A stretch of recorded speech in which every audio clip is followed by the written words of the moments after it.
All right, what's up, everybody? Welcome back to the computer yet again. I did download OBS. I know a few of you guys suggested that to me in the comments.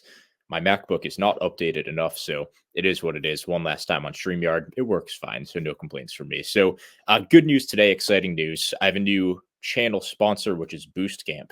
I know most of you guys have probably heard of the app at this point. It has a plethora of free programs from very reputable coaches, a lot of coaches in our sphere too. I know GVS, Bald Omni Man, Natural Hypertrophy, they all have programs on there, and a bunch of other great fitness YouTubers that I think have excellent info. So, bunch of free programs. And the good news is now I have programs on Boostcamp as well. So, this video was going to be introducing my first free program on Boostcamp, which is an upper lower split with a slight upper body emphasis on this program. I have a premium program too. So, Boostcamp, if you're not familiar with it, it's a free app. If you do eventually want to sign up for premium, you get some premium features within the app, like a plate calculator and things along the lines of that. You also get access to all of the premium programs on the app too. So I think most coaches on there have a premium program that obviously you can have access to once you have that subscription. So you get basically just access to more programs and more variety. So, with that being said, before I get into the program itself, basically Boostcamp, obviously it's an app you can download. It's not a website. And when you download the app, if you use the code basement, it supports me and the channel, which is a massive help. I don't have a whole ton of sponsorships and I don't really monetize the channel a whole ton. It's basically just coaching, which I don't charge much for anyways. And then Barbell Apparel, as you can see here, may or may not be wearing a little sneak preview of a potential flannel release, and then ad revenue. And now Boostcamp is obviously a massive help as well. So I would always appreciate the support, and it's a free program for you guys. So let me see if I can share the screen here. There we go. So yeah, let me open this. So here's just an overview. This is the website, not the app. This would be a little bit easier for me to show just on my computer here. So obviously the homepage, not much to see yet. On Discover, this is where you can find whatever program you are looking for. Obviously, I've got the basement bodybuilding programs pulled up. And then you can overview the coaches as well. Bunch of guys that you guys would probably recognize as well. Whole list of very reputable people, in my opinion. So programs. I see a few people have actually found these somehow already. So yeah, 14 people on the upper lower, 3 people already on the premium push pull legs push pull split, which is basically what I'm doing right now with a couple little tune ups to make it a quote unquote optimized. So the upper lower program, let's dive into it. I also saw somebody already gave it a 1-star review. It was by accident, but Dan, if you're watching this, you owe me. So the program itself, there's obviously a quick little intro going over what the program is, a little bit more about myself, which I would assume most of you guys know about. Reminder to use code basement, very straightforward there. So there's the program overview. It's for beginners and intermediates. You can still use this program if you're advanced. I just find that most advanced bodybuilders like to have things a very specific way. So if you're advanced and you want to take this program and modify it in certain ways, you know a lot about yourself as a lifter at that point. That's totally fine. For any beginners and intermediates, this program is kind of like the sweet spot to start out on. I have it to be run for 8 weeks. Obviously, with my training philosophy, I say you can run a program as long as you need to and just have it slowly evolve over time. Um, but 8 weeks is a great duration because that's enough to see usually noticeable changes within your measurements and your progress, assuming you're doing things properly. It's a 4-day per week program. The time per session, again, this kind of depends on your rest times. I didn't prescribe any here, but 60 minutes, give or take, depending on the person. And obviously, it depends how busy your gym is too. If your gym's super busy, it might take a little longer. If you got a home gym like me, it might be a little quicker.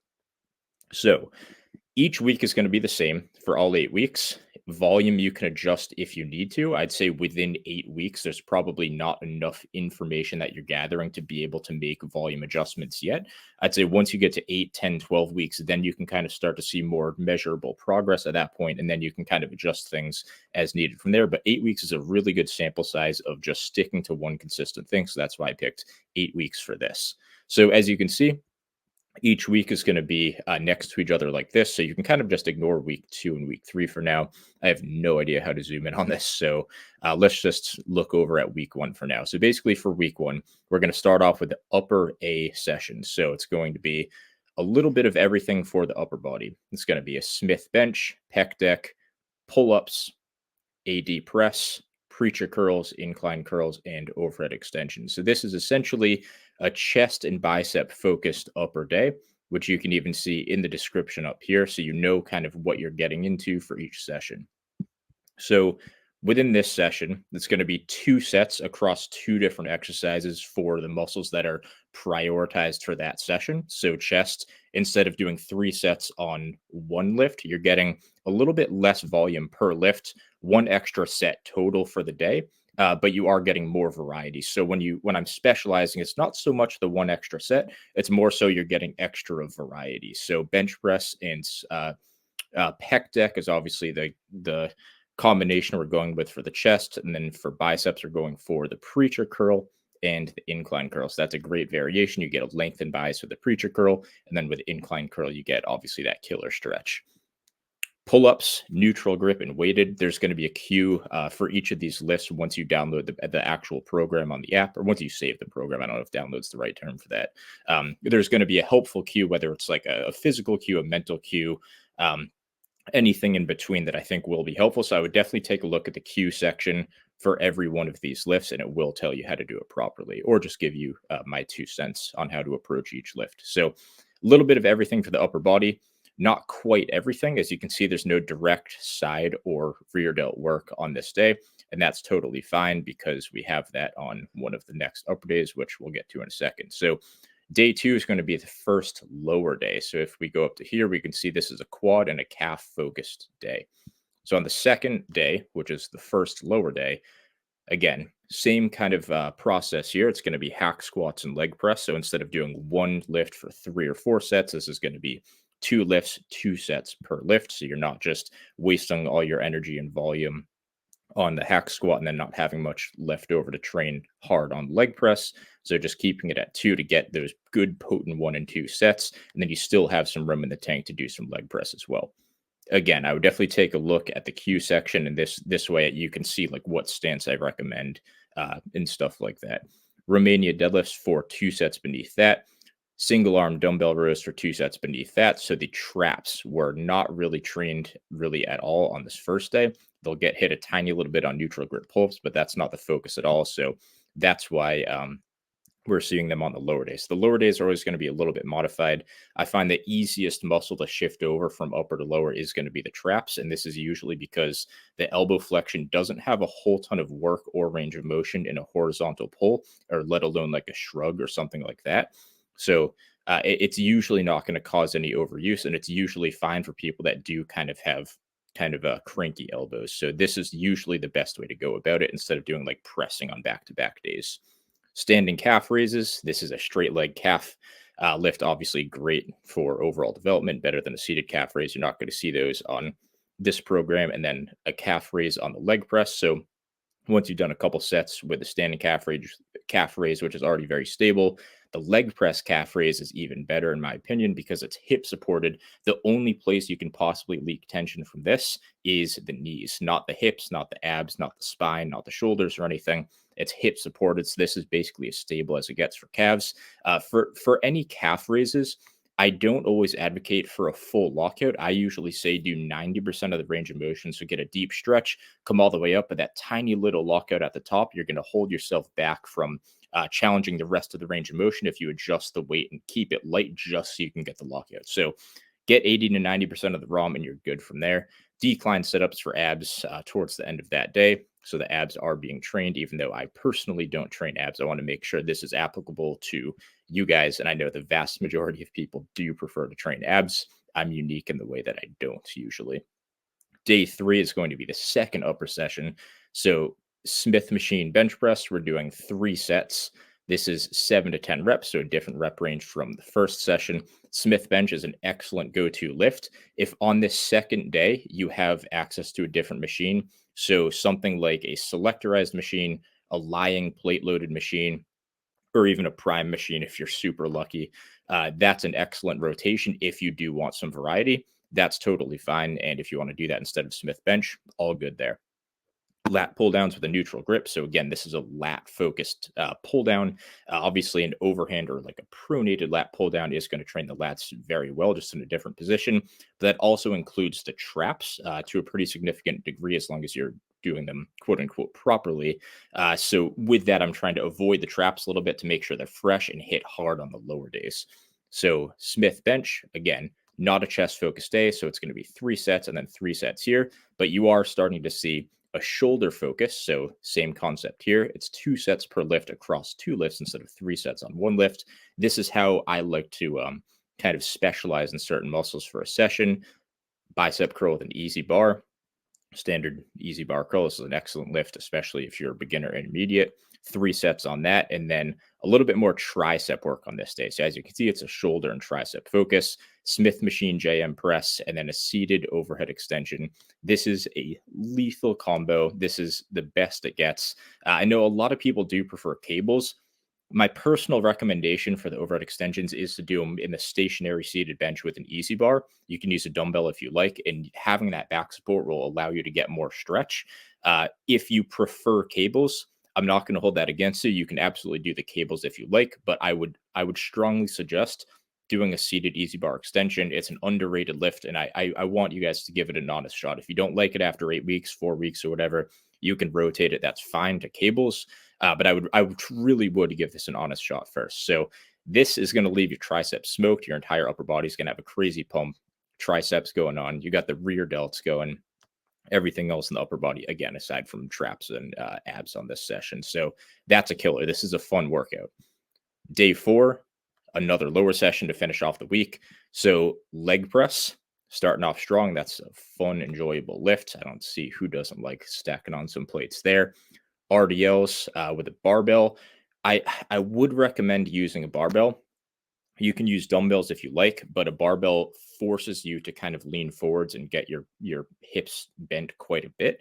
I find with dumbbells, a lot of people kind of shift them more towards their sides, especially as it gets hard, and it just turns it into a bit more of a trap bar deadlift. So I would recommend a barbell. A Smith machine is fine as long as it's vertical, and you should be good from there. An angled Smith still could work out. Just kind of play around with it and make sure it really does feel good. Seated ham curls next. So as you can see, this is the hamstring focused day. So we're hitting them from both sides, the hip dominant, or just training them through the hips and then training them through knee flexion over here. T-bar rows. If you have a chest supported machine, awesome. I'd recommend using that. If you have a standing T-bar row machine, that's excellent. Use that. And last but not least, if you have a landmine, that would probably be like the least preferred option of a T-bar row, but it's still an excellent lift, and you should absolutely do that in place of this T-bar row. So if you only have access to one of those, just do that, no issues. If you have access to a landmine, a regular standing T-bar row machine, and then a chest supported, I'd probably go towards the chest supported option just because the resistance profile I find is best on there, and obviously it has the opposing support on your chest, which helps out quite a bit. I find couldn't be a basement program without power shrugs, so had to include these. Include I can't speak today, so had to include power shrugs. This is a bread and butter lift. It is also a very complex lift because it's explosive and nobody does them. So you just don't have most people don't understand how to do them because you don't see people doing them on social media or in the gym. So it's a very foreign lift, and that's fine. You just have to be a little bit more, I guess, diligent with how you learn the lift and basically paying more attention to your technique. I do have a power shrug demo that I posted. I want to say it's like a year and a half or 2 years ago. So I would type in just basement bodybuilding power shrugs or something like that. I'd pay very close attention to what I say as I demonstrate the technique. It's a very specific lift as far as technique goes, and you do want to do it properly. If you don't do it right, you're probably not getting the most you can out of the lift. So keep a very close eye on my technique. Film your sets on this. If you have a coach, get their feedback too, assuming the coach knows how to do power shrugs. Like, talk to your lifting buddies and whatnot. Just take your time and be very detail oriented, essentially, is what I'm trying to say here.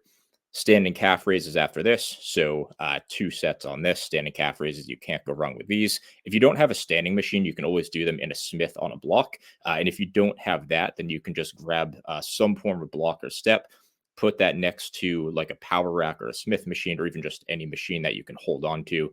You can do the single leg. Just make sure you have something to hold on to that's stable. And then you can maybe start off body weight if your body weight's challenging enough, and then you can always add weight by holding a dumbbell in your opposing hand. And then a machine crunch. This is just an ab machine of choice. I know these are all quite different. So whatever your gym has that you prefer most works perfectly fine here. So basically, the upper and the lower day is kind of a similar concept in both.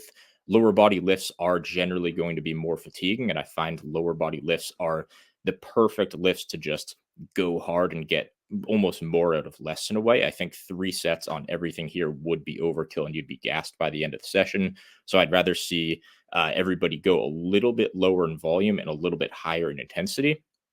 And then upper body, they're just not, these lifts aren't quite as fatiguing, especially systemically. So this should be totally fine. And I know most people prefer upper body training anyways. So this kind of works from that.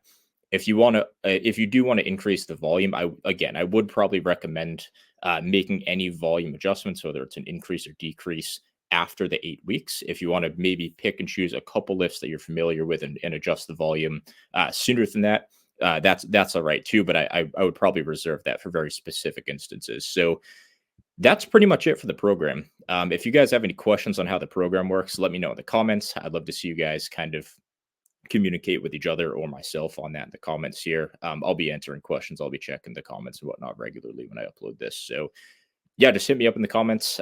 Again, yeah, if you don't have the app, download it. If you want to see the program, use code basement when you download the app. And let's see if I can even get back here. There we go. So yeah, that's all. I won't drag the video out any longer like I usually do. If you have any questions, like I said, let me know in the comments.